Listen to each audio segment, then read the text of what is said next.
ចិនដាបងតែកិនដល់លូបស្រីផ្ញើចិត្តនឹកតាមទាំងភ្លៀងបងបានស្រែកច្រៀងបត់តែជួរយនឹកលូសូមទួដឹងថាស្មួនគ្មានថ្ងៃត្រឡប់មកស្ដាប់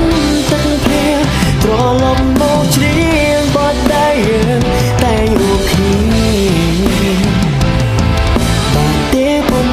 បងចាំអូននៅទី